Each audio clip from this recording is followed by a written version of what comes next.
अस्सलाम वालेकुम। नई वीडियो के लिए चैनल को सब्सक्राइब ज़रूर कीजिए और बेल आइकन के बटन को दबा दीजिए। शुक्रिया शुक्रिया।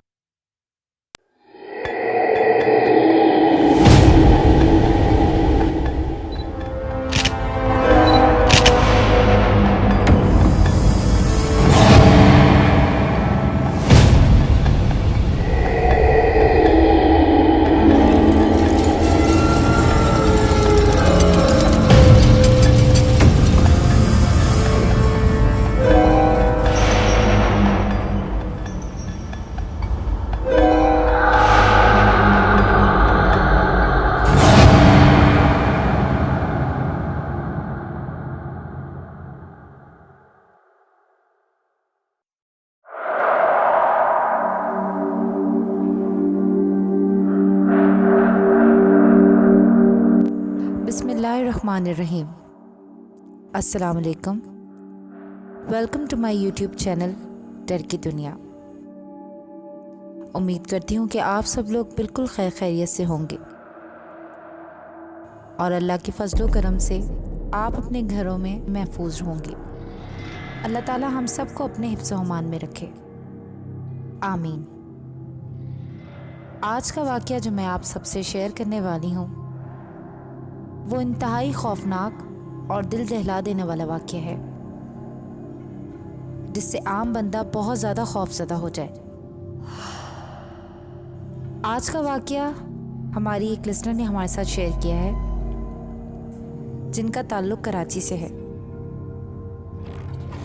तो चले बढ़ते हैं वाक़ये की तरफ। हमारी लिसनर ने बताया कि उनका जो घर है वो हॉन्टेड है, यानी आसेब ज़दा है, और उनके घर के कोने में बहुत से वाक़यात रोनुमा होते हैं और उनको लगता है कि उनके उस कोने में किसी गैर मरई मखलूक का बसेरा है। वाक़ये की शुरुआत कुछ यूँ हुई कि जब उनकी शादी हुई, उन्हें जो कमरा मिला तो उस कमरे के अंदर एक स्टोर रूम भी था। तो वो वॉशरूम यानी कि जो जगह थी वो वॉशरूम की थी, लेकिन वहाँ अभी वॉशरूम बनाया नहीं गया था, वो एज अ स्टोर रूम वो लोग यूज़ करते थे। जब उनकी शादी हुई तो उनको कुछ इस तरह से महसूस नहीं हुआ, लेकिन जब उनके बच्चे हुए, यानी कि पहला उनका माशाल्लाह बेटा है, उसके बाद उनकी बेटी है। तो जब उनके 2 बच्चे थे और वो तकरीबन 5-6 साल का उनका बेटा था और तकरीबन 4-4.5 साल की जो थी उनकी बेटी थी, तो वो अक्सर अपने कमरे में बैठ के कोने पे, यानी कि जहाँ उनका वॉशरूम यानी कि उनका जो स्टोर रूम था वहाँ पे वो इशारा करते थे और वो काफ़ी रोते भी थे। तो वो बताती हैं कि मैं अक्सर इस चीज़ से बड़ा हैरान भी होती थी और खौफज़दा भी होती थी कि ये कोने में इशारा क्यों करते हैं और वहीं देख के ये लोग रोते भी हैं। तो वो बड़ा परेशान होती थी, लेकिन उन्होंने इस चीज़ को इग्नोर भी किया क्योंकि उन्होंने ख़ुद इस चीज़ को कभी एक्सपीरियंस नहीं किया था, उनको कुछ कभी महसूस नहीं हुआ था। वो कमरे में नमाज़ भी पढ़ती थी और रहती भी थी, रात को सोते हुए भी उन्हें कोई डर का एहसास नहीं होता था। तो उन्होंने इस चीज़ का इतना ज़्यादा इशू क्रिएट भी नहीं किया और बच्चों को वो दम कर दिया करती थी नमाज के बाद। तो वो इतना ज़्यादा कोई, यानी कि इतनी ज़्यादा कोई खौफ की बात भी नहीं होती थी, बच्चे सो जाते थे आराम से। लेकिन जैसे जैसे बच्चे बड़े होते गए तो उनके रूम में एक तरफ तो स्टोर रूम था और दूसरी तरफ जो है वो उनकी गैलरी थी। बहुत पतली सी एक लंबी सी गली की तरह से गैलरी बनी हुई थी और उनके कमरे में 2 दरवाजे थे, यानी कि एक जो एंट्रेंस का था और दूसरी तरफ दरवाज़ा था जो कि गैलरी की तरफ खुलता था, और गैलरी के सामने ही बिल्कुल बेड भी था। तो बच्चे जब बेड पे अक्सर बैठे हुए होते थे, यानी कि रात को जब वो सोते थे तो अचानक वो रात को उठ के बैठ के उनकी बेटी रोने लग जाती थी और बाकायदा वो कहती थी कि मम्मा ये सामने गैलरी में बच्चे हैं, मुझे तंग कर रहे हैं, इनको आप यहाँ से बोलें जाएं। देखती थी तो वहाँ पे कोई भी नहीं होता था। तो वो बड़ा खौफज़दा हुई। तो उन्होंने इस चीज़ का ज़िक्र जो है अपनी सास से किया। जब उनको सास को पता चला तो उन्होंने जो हमारी लिसनर है उनको बताया कि हाँ यहाँ पे कोई गैर मरई मखलूक है और उसका जो बसेरा है वो स्टोर रूम में है। तो वो भी बहुत ज़्यादा घबरा गई कि इसी वजह से बच्चे जो हैं उनको शुरू से ही जब वो छोटे भी थे तो वो रोते थे, इशारा करते थे, उन्हें कुछ नज़र आता था। और फिर बाद में अब बच्चे जो थे कहना भी शुरू हो गए थे कि यहाँ पे बच्चे हैं, उनको यानी कि 1-2 बच्चे नज़र आते थे। अच्छा, अब हुआ कुछ यूँ कि अब मज़ीद जो है वो बच्चे बड़े हो गए और उनके माशाल्लाह अब 2 बेटियाँ और 1 बेटा था। अब वही चीज़ उनकी दूसरी बेटी के साथ भी होने लगी। जब वो छोटी थी तो वो उसी तरफ इशारा करती थी, स्टोर की तरफ, और रोती थी, और उसके बाद उसको भी वो बच्चे नज़र आने लगे। इसी तरह से वक्त गुज़रता गया और उनकी माशाल्लाह 3 बेटियां और 2 बेटे हो गए। अब वो माशाल्लाह 9th और मैट्रिक के स्टूडेंट थे। अब अक्सर ये होता था उनके घर में कि जैसे ही लाइट ऑफ होती थी, यानी कि जब उनके घर में लाइट जाती थी तो उनके घर में बहुत सारे वाक़यात होना शुरू हो गए थे। अब बच्चे भी इस चीज़ को समझ गए थे कि इस घर में हमारे, यानी कि जो जिस घर में हम रह रहे हैं वहाँ पे कुछ ना कुछ है। और जब भी उस घर की पूरी लाइट्स ऑफ होती थी उनके घर में कुछ ना कुछ वाक़या ज़रूर उनको कुछ ना कुछ नज़र आता था और किसी ना किसी के साथ जो है कोई ना कोई वाक़या पेश आ जाता था। तो एक दफ़ा उनकी बेटियां सो रही थीं तो उनकी जो एक बेटी थी वो रात को जब जैसे ही उसकी आँख खुली, आधी रात में उसकी आँख खुली, तो उसने देखा कि जिस तरफ उसने करवट ली हुई थी उसी तरफ उसके बिल्कुल सामने उसी की हमशक्ल, उसी की शक्ल में एक लड़की बिल्कुल वैसी ही उसके सामने लेटी हुई थी और बिल्कुल उसको घूरे जा रही थी। जब उसने देखा तो उसने एकदम चीख मारी और चीख मार के जब वो खड़ी हुई तो वहाँ पे कोई भी नहीं था। उसने लाइट्स ऑन की और अपनी दूसरी बहन को जगाया और बताया कि मैं इस तरह से लेटी हुई थी और जब मेरी आँख खुली तो मेरे बिल्कुल सामने मेरी ही शक्ल में एक लड़की मेरे सामने मुझे ही घूरे जा रही थी। खैर उसकी दूसरी बहन ने उसको दम किया और उसको समझाया कि नहीं, ऐसा नहीं हो सकता है तुम्हारा वहम हो, तुमने कोई ख्वाब देखा हो। लेकिन वो इस चीज़ को मानने को तैयार नहीं थी कि ऐसा मैंने ख्वाब देखा है। उसने कहा नहीं, मैंने बिल्कुल सच में ऐसे देखा है।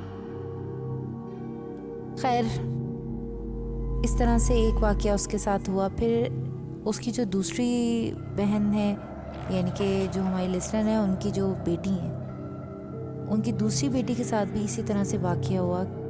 अच्छा, हुआ कुछ यूँ कि जब उनके फैमिली में, यानी कि वो उर्दू स्पीकिंग है, तो उनके यहाँ बहुत ज़्यादा पाए, और आपको पता है कराची में बहुत ज़्यादा पसंद करते हैं इस तरह की निहारी पाए वगैरह। जिस दिन उनके घर पाए बने तो उनकी, यानी कि हमारी जो लिस्टनर हैं, उन्होंने अपनी बेटी से कहा कि तुम ये जो हड्डियाँ हैं इनको फ़ौरन जो है शॉपर में डाल के बाहर, यानी कि गली में जो डस्टबिन है वहाँ पे फेंक देना।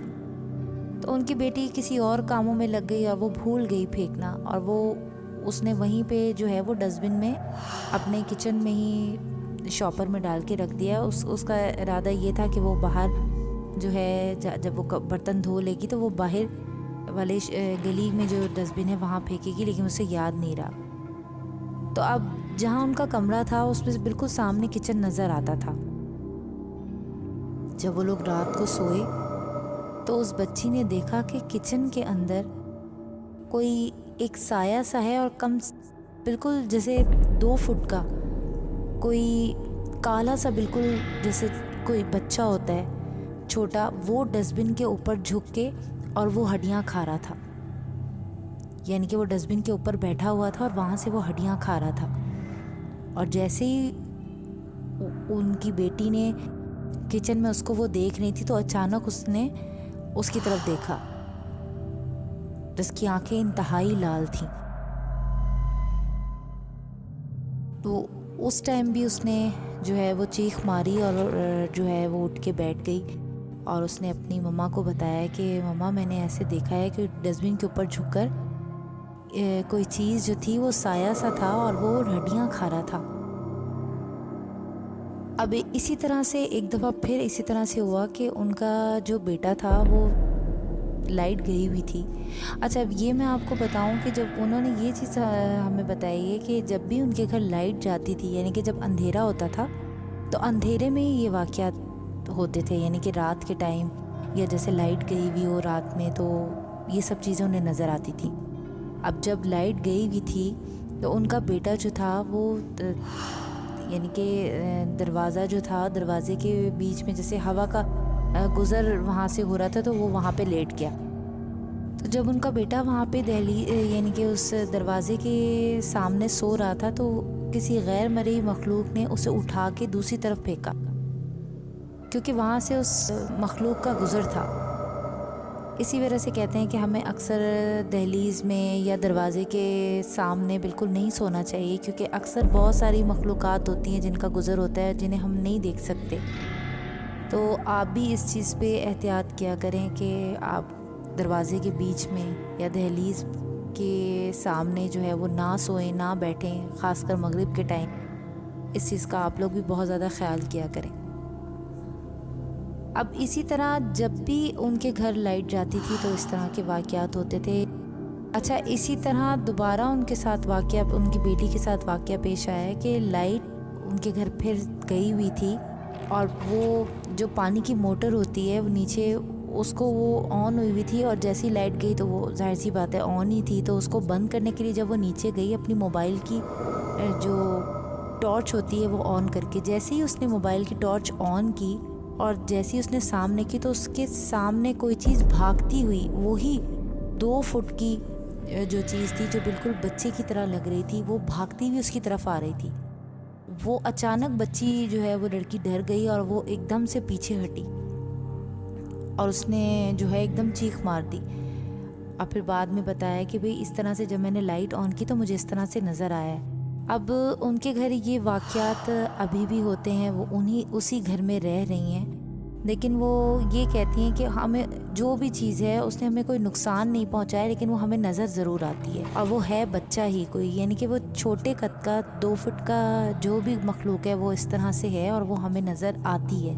प्रॉपर उसका फेस वगैरह तो नज़र नहीं आता, लेकिन वो एक साए की तरह, जैसे एक शेडो होता है ब्लैक कलर का, उस शक्ल में जो है उन्हें नज़र आती है। और उन्होंने ये भी बताया कि जो उनका स्टोर रूम है, स्टोर रूम यानी कि वो फर्स्ट फ्लोर पे रहती हैं और नीचे ग्राउंड फ्लोर है, और जहाँ वो स्टोर रूम है उसके नीचे वाले फ्लोर में भी, यानी कि जो नीचे वाला उनका ग्राउंड फ्लोर है, वहाँ पे भी वॉशरूम ही है, वॉशरूम के नीचे वॉशरूम है। तो वहाँ पे भी जो है इसी तरह से असरात हैं, यानी कि नीचे वाला वॉशरूम उन्होंने बताया कि वो इतना ज़्यादा खौफनाक है कि वहाँ पे कोई, यानी कि उस कमरे में भी कोई रह नहीं सकता। वो कमरे के साथ अटैच वॉशरूम है और उसमें इतनी वीरानियत है, इतनी उस कमरे में वीरानियत है कि वहाँ पे कोई भी रह नहीं सकता।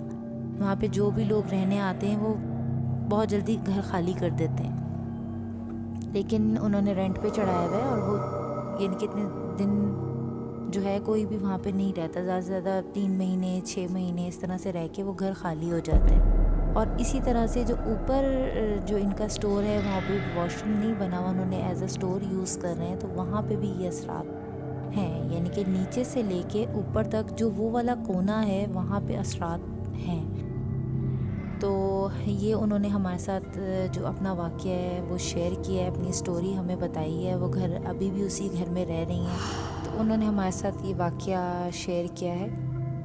अगर आपके साथ भी कोई वाक़या पेश आया है तो आप हमारे साथ शेयर कर सकते हैं। हमारा ईमेल एड्रेस डिस्क्रिप्शन में मौजूद है। मिलते हैं अगली खौफनाक कहानी में, तब तक के लिए इजाज़त दीजिए। अल्लाह हाफ़िज़।